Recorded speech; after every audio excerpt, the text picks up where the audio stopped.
go to the supermarket and see. But you will continue to go and get a booster because you feel as though the media has told you that the next one will make it so that it's still efficacious, so that you can still not protect people from spreading it. Like, fuck, foolish. How many do you need before you're still going to be told that you can still catch it, spread it, and fucking die from it? Like, how many? 7? I don't know. Yeah, I don't know either. At some point, that's what I said. As you go through the gates, at some point, not the pearly whites, mate, not the pearly whites, just the you know, like the herd being fucking, you know, corralled through the gates to get their next one. I hope these conversations just fucking just ring. Because it's the whole point of me even talking, really, is to just raise the debate and get people to think more. But what you know, and what maybe it's the same for you. If statistics be believed, is, you know, on an average basis, about, you know, 10, 11,000 people a year die from, you know, flu in the UK. But in the same period of time, 150,000 people have died from COVID.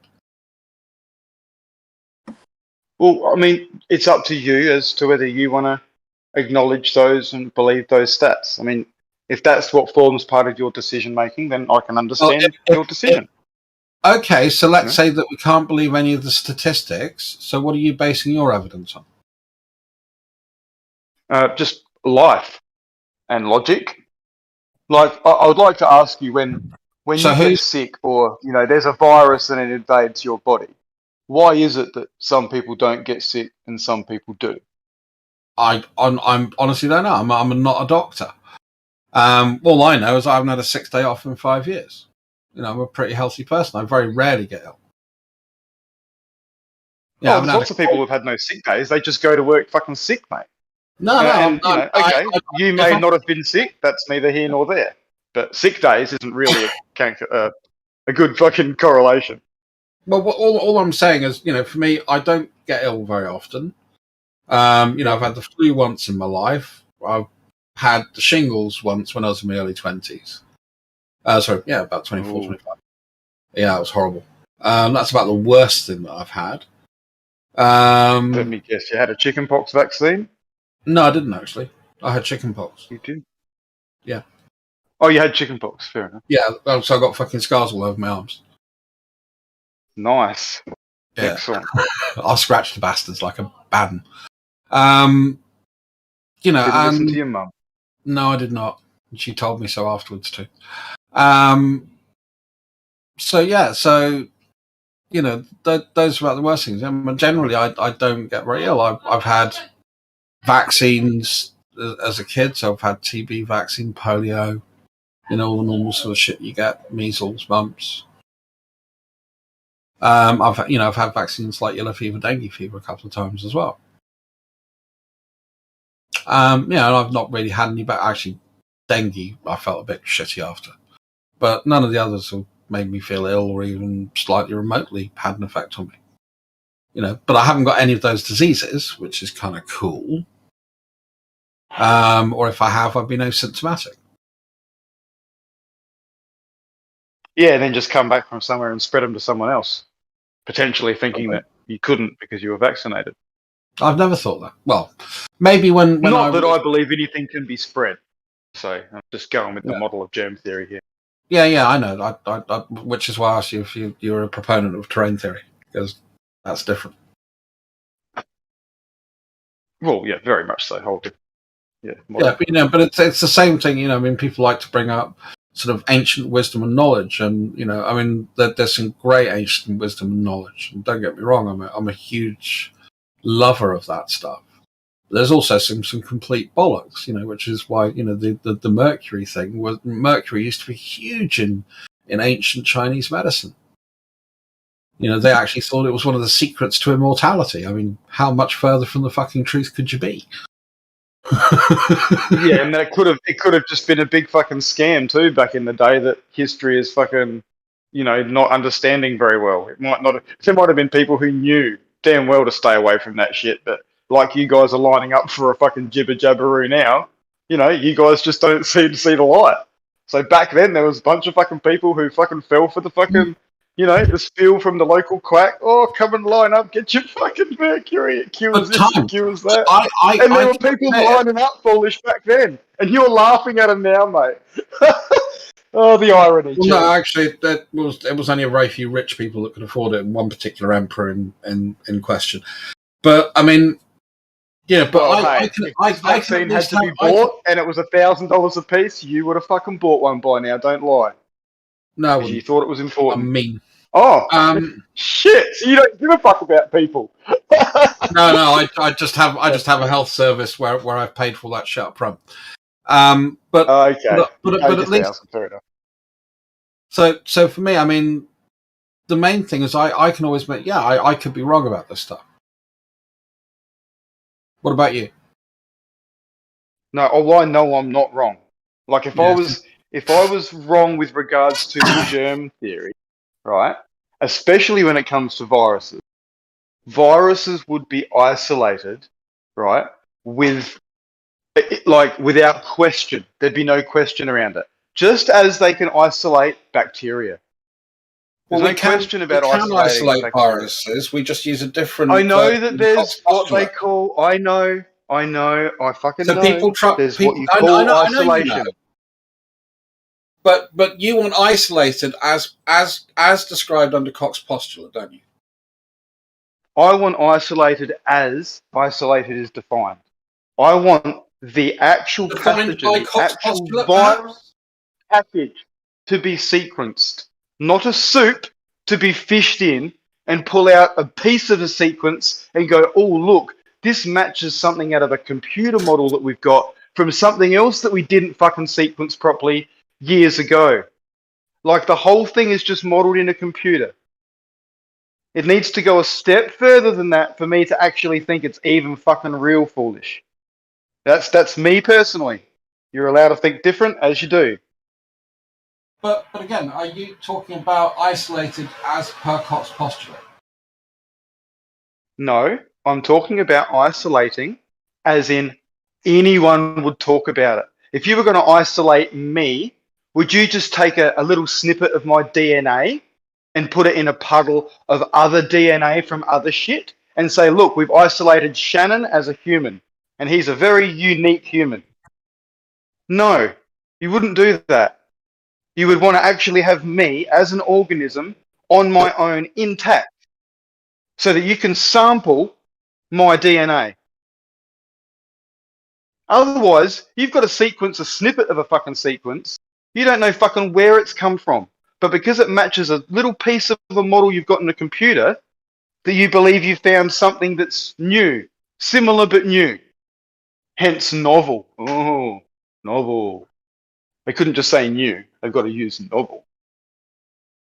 But it's nothing's actually been isolated in terms of here is a little viral package, a little individual fucking pathogen, and we're going to sequence that individual thing. But how do they say that viruses replicate? Well, they grow them in a medium, right? So they give them a medium, and it's not a neutral medium. They have to grow them in a fucking a mess of fucking I'm just asking and other biological agents. They have to poison the cells with fucking antibiotics and all sorts of shit. All sorts of stuff comes out of cells when they're poisoned. Well, antibiotics don't viruses. Then they put it through filtration, and they call it ultra nano filtration. So it's fucking very small, and they make you think that they've got it really fine. There's lots of things inside that filtration. I'm just asking you how viruses themselves replicate. Oh, they need a host cell. They can't do it on their own. Yeah, and what happens when they use that host cell? Well, they take over the machinery inside and make it reproduce itself. Give it the information from the RNA.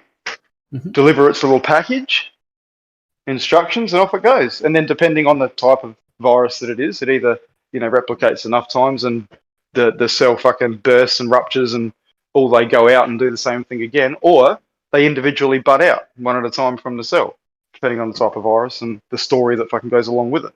It's all just a story, of course. Now, I don't for a minute question what they see in an electron microscope, but I do very much question the story. Just like when they look up into the stars oh, look, we can see something. Yeah, you can see something. But the story that goes with it, I'd like you to verify that, please.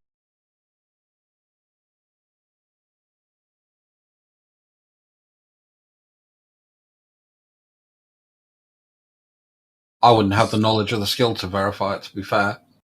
I can only read what's been written from all sides. Yeah, but that's because you're told you don't have the skill or the knowledge. Yet in biology at high school, you would have done something with bacteria in a petri dish. You would have given it an incubator overnight and watch it grow, and then got a microscope out and had a look at it and gone, oh yeah, look, there's lots of those. We can clearly see they're all the fucking same thing. There's not 100 different things there. It's all the same. You know, you did this. It's science. You seem to think for some reason that what virologists are above and beyond you and your skill. Of course not. No, I'm not saying do it that. all. What I'm saying is the fact that it's the same way as I wouldn't expect someone that's not been in IT to understand the concepts of, routing tables and open shortest path first protocols and, the RFC standards that go alongside that, like RFC 1514, the SMP host web resource. I wouldn't expect people to be able to just reel that off the top of their head because they haven't had that training. Yeah, but there's no there's no one in an industry doing anything with regard to that affects my health, that affects your health, or maybe unless you're going to start talking about frequencies of these things running out. People do claim there is some health impacts, but you know what I mean. Like there's some topics and some industries that should be held to a higher regard because they affect people on different levels. I mean, the stuff I do affects people on, a local, national, and global scale. Okay, that's good. Can they die? Yeah. Okay. Well then, yeah, it's pretty important. If whatever you're doing, people can die. So I can take like the patient record systems used by the NHS, and the way it's accessed, the way it's managed, and the way it's maintained. And that there's a whole ecosystem of technology that sits behind it to enable. Technology is just an enabler. Oh, look, that would probably be a good thing. You'd probably fucking save lives if you did that. Fucking NHS. You'd probably be doing the world a favour. You know how many people wouldn't be diagnosed with cancer that fucking don't need to go through chemo and shit? Like if they just come back the week later, it's possible that they wouldn't have been diagnosed with cancer. The scan would have been different. Like, fucking hell.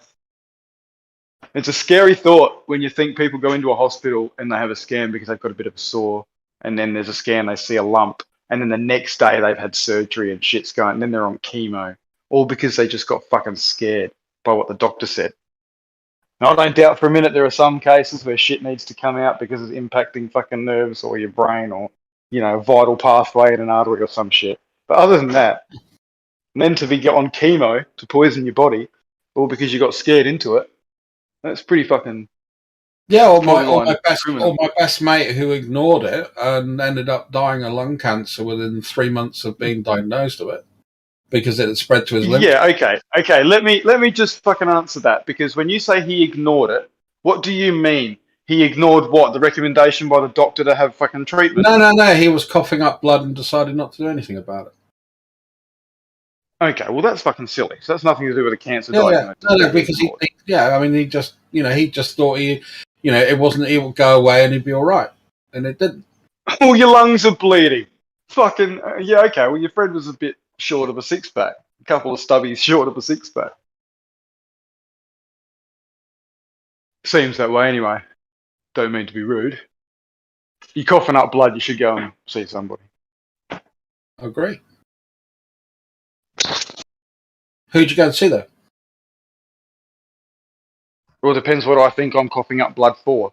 Like if I was in a car accident and I hit my chest fucking on the steering wheel, or if I was just coughing up blood because I've had a 3-week chest infection, like, you got to be realistic. What are you coughing up blood for? Does it make sense? Doesn't it make sense?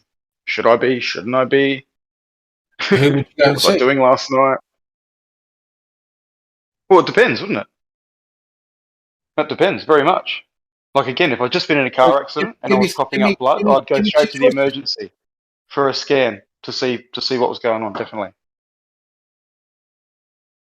What if you hadn't been you haven't had a chest infection, you haven't been in a car accident, you haven't been ill, but you just started coughing up blood? Then what would you? I'd go to the ER to get a chest scan to see what was going on. And then what would you do if they start to see shadows on your lung? Probably ask for a sputum sample, see if there is an infection or something happening. Obviously, if I was struggling for air, there'd be a different path. But if I wasn't struggling for air or anything like that, then I'd be interested to see what's going on in my lungs, especially if I hadn't punctured them in any way or you know, nothing, no trauma. And then the diagnosis comes back, you've got cancer. But it can't. Okay, sorry, it can. The diagnosis come back, they've got cancer, but that diagnosis is based on what? Pathology that I don't agree with. Right? Then what would you do? Well, if I had cancer, I would be very surprised for a start, because from the way I understand cancer, it can't even develop in my body. I don't give it the condition to develop, unless, of course, I'm irradiated with fucking radiation, of course, then that's a very different story. My body would struggle to get over that, just like any fucking one else, dependent on the dose. So I'd be very surprised, but yeah, look, these are all hypotheticals, and it's like a choose your own adventure, because every little step that you discover very much changes your action. So, you know, like if I had a sputum test and I had some sort of, you know, bacterial infection or fungal infection, I wouldn't fucking be on antibiotics, even though the doctor would say, here's a course of fucking dual strength or fucking, you know, a double combined fucking thing to try and knock it on the head. That's not what I would do. I mean, a lot of people would do that, and they'd feel better in a few days, no doubt. But that just sends the bacteria into a cell wall deficient state, and they come back, they cycle back, because you personally haven't changed the conditions that you allowed for that to develop in your lungs. We breathe in pathogens fucking with every breath, right? Our bodies are supposed to just neutralize them, and it does, unless you're providing the conditions for them to thrive. And like the terrain theory is like the best saying is, you know, the mozzies don't create the stagnant water, right? So it's just how it is. The water was stagnant. It's like, you know, if you take certain professions, you've got a much higher chance of dying younger. You know, blacksmith was a classic one. Oh, hey, fucking hell, the Mad Hatters. That was Mercury. Yep. So yeah, I'm you know, Mad Hatters making their felt. Yeah, but blacksmithing is an interesting one, because again, you know, you're not just dealing with just mercury, but a whole host of things. You know, arsenic. You know, the smoke from the fires. You know, the whole gamut of stuff that you work with. Yeah, and the symptoms of that would have presented as what may have been thought as a whole heap of different diseases. You know, oh, look, that guy's got this, that guy's got that. Before they realised that, hey, turns out several blacksmiths have this particular thing. Maybe it's got something to do with blacksmithing, you know? Like, things had to happen before connections were made. But before those connections are made, fucking he was probably kept clear of for a bit. Especially if he was looking sickly and had a rash and fucking coughing up shit, you know? It's a bit like everybody using, you know, the same standpipe and all getting a very similar disease. Yes, but that's, again, if you're nourished, you can go sit and lick that standpipe, it won't matter.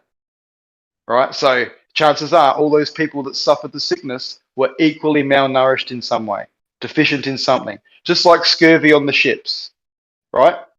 There was a group that were actually depleted of a vitamin or a mineral or something like that. It wasn't just scurvy. There were lots of different things that they discovered on a long voyage people got depleted from, you know? And originally, scurvy was cured with fucking horse meat. And for some reason now, you know, vitamin C has to come from fucking fruit. You know, oh, you cure fucking scurvy with lemons and limes, citrus. No. It was originally done with horse meat. Yes, you can cure it with citrus. What's that? I didn't know that the horse meat had vitamin C in it. Yeah, all meat does. But It's is it got twice your daily intake requirements in vitamin C in muscle meat of red meated animals. is it a full circle now? Don't people take horse tranquilizers for COVID? No, people don't take horse tranquilizers for COVID. No. No, What was people it that take I it mean, for maybe you recreational thought about it. purposes. Ah, yeah. Yeah, So there was possibly. something, Yes. some kind of horse-related thing that people used for. Ketamine. No, you're Yeah. trying to have a stab at ivermectin. You fucking just seriously don't bother, mate. Have a laugh, going. Horse Yeah. people. It's never been used in humans before, has it? Tweaker. Come on, mate. I don't advocate ivermectin, but you shouldn't poo-poo it. I don't advocate for any pharmaceutical. Not required. I've actually done an interesting sort of test with antibiotics while I was younger. Did it by accident.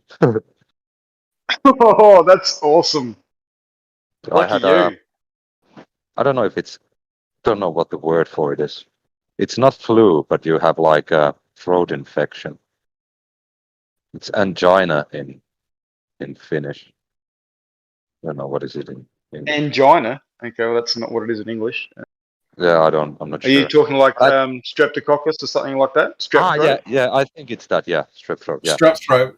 Yeah. yeah. They gave me antibiotics for it, and I think it was 10-day.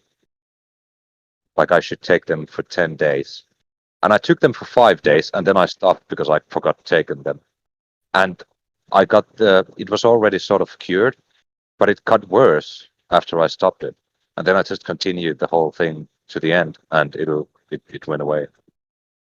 It's weird. Nice. I Yeah. think Well, they if you sort of actually help. looked at that, if you took a sample and you gave that, you bred that sample up and you looked at it under a microscope and then introduced the antibiotics, you would see that it doesn't actually kill the bacteria. The bacteria just literally change form. They pleomorph into a cell wall deficient state so they can survive. And they can stay in that state for years. It can be days, but it can be years. And that state will only change back when the environment allows it to. And when it allows it to, you get a sore throat again. Now, a lot of these things that we call invasive bacteria are actually endogenous. We actually have them in our body already existing in certain forms.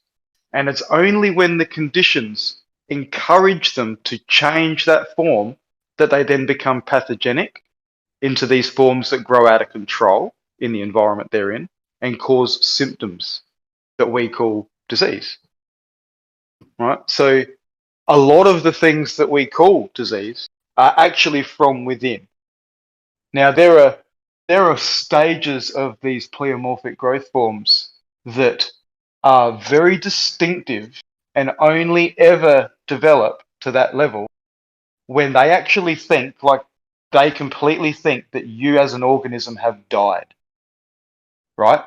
And there are people walking around with these growth forms in them because there is a part of their body that is necrotic somewhere. Now, that could actually be a tumor that your body has finally got on top of and is now breaking down and reabsorbing. Or it could actually be much worse. It could be your brain decaying. It could be an organ being eaten by your own immune system. So there's obviously exogenous things as well, but they can really only take hold, like the mozzie in the still water, if our waters are still, in essence, like as an analogy. If we provide the environment, that's the only reason they take hold. So, that's where terrain theory just fucking completely dominates, because if you keep it's like Wim Hof. He's had all these tests where he gets injected with these pathogens, blah, blah, blah, and he maintains this oxygen level, etc., some sort of breathing, and he doesn't get sick. Now, he's actually able to defeat those exogenous pathogens purely because of the oxygen rate. It's vital And that's where most people end up suffering and getting disease, because the mitochondria can't get the oxygen. They can't create the energy for the cell to actually do what it needs to do on a cellular basis, clean itself out, just everything a cell needs to do. There's no energy for it. But with him, he's got a technique where he's found that he can get that oxygen fucking right in there, and he's able to just have all that mitochondria firing like crazy, which gives him heat. Hence, he can do fucking, treks through the ice in shorts and fucking hop in the ice water. He's full of brown fat, which is full of fucking mitochondria, like double the amount of mitochondria than white fat cells. And they all pump like 30% more than a fucking normal mitochondria. So they're putting out fucking heaps of energy, heaps of heat, and fucking all these reactive oxygen species that are purely there to blast any pathogen that comes along. So, yeah. If you provide the environment, you will get sick. Nothing to do with fucking a virus particle or a bacteria particle just coming into your lungs. Like our acid, we can eat shit, and the acid, if we're healthy, will dissolve fucking everything. We are scavengers. I know you don't agree, but we are. Stomach acid of 2.0 to 3. That is on level with fucking scavengers. No other animals have that other than the scavengers. But that means we can go and have a rancid piece of meat. If we need to, if we're fucking starving, we can eat a rancid piece of meat. And if we've got the stomach acid, it goes through, we kill it all off. It just makes so much more sense than germ theory. Who's eating rancid meat? You can. If you've got your stomach acid low enough, you can. I don't partake. It's just like you can drink your own piss. I don't do that either. I've seen there's these people that eat fermented meats. They cut up meat, they put it in a jar, and they let it go bad and ferment and stuff, and they eat it. They reckon it's really good for your system. I don't think I could do that myself, but apparently it's good for you. I wouldn't either. I wouldn't do that. And they do that because they think what's good for them is the bacteria, the excrement from the bacteria. They think there's something in there that's good for them. And now there may be some benefit to it. There are some bacteria that produce different endotoxins and things like that are beneficial to us, without a doubt. But there's plenty that aren't. And unless you're actually going to fucking damn well know what you're growing in that ferment, you don't want to just be consuming it. You could be growing all sorts of stuff along with the good stuff. It's pretty. Gotta be careful. I saw Merle in here before. What's he up to? Anything exciting? I think so, mate. Unless he's got a new neighbour. He could have a new neighbour. You know the stories you hear when you fucking have new neighbours? Yes. When's the last time you've had a new neighbour, Pencil? Oh, the last time I had a new neighbour would be... Oh, bloody hell. Well, I was a new neighbour when I actually moved over to South Australia, but the last time I've had a new neighbour would be... It'd have to be about 20 years ago now, White. About 20 years ago, at least, yeah. Was it a beer session and a barbecue, or did it take a while to be introduced? Look, you always have to do the hospitable thing and welcome your new neighbours, right, with open arms, right? And he told me quite quickly that he wasn't into beer, he was into scotch, and came out with a bottle of scotch. So I wasn't arguing. I wasn't going to argue with my new neighbour. It's just like, okay then, no drama, so let's drink the scotch. It was good, actually. And it was a good neighbour, actually. Yeah, we both helped each other out quite a bit. He was much like me. He was an owner-builder, but in the true essence of being an owner-builder. We actually both built our own homes from ground up with no... Oh, awesome. Yeah. Well, it took me just under 5 years to build my home. The home was just under 50 squares. That's not including the carport area and the verandas. So it was a massive home, right? And the shed that I had was a massive, big machinery shed that was it was about 12 metres wide by just shy of 40 metres long. So it was a nice little Sounds like man you miss cave. it.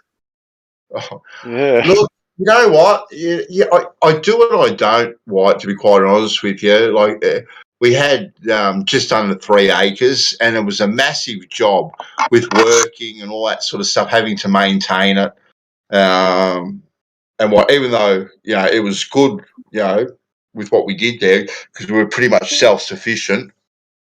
There had a nice little orchard and a veggie patches, permaculture garden, all that sort of stuff, which was really, really good. It was just time to downsize. So trying to do that on a smaller scale now. We've not got about a third of an acre now where we are.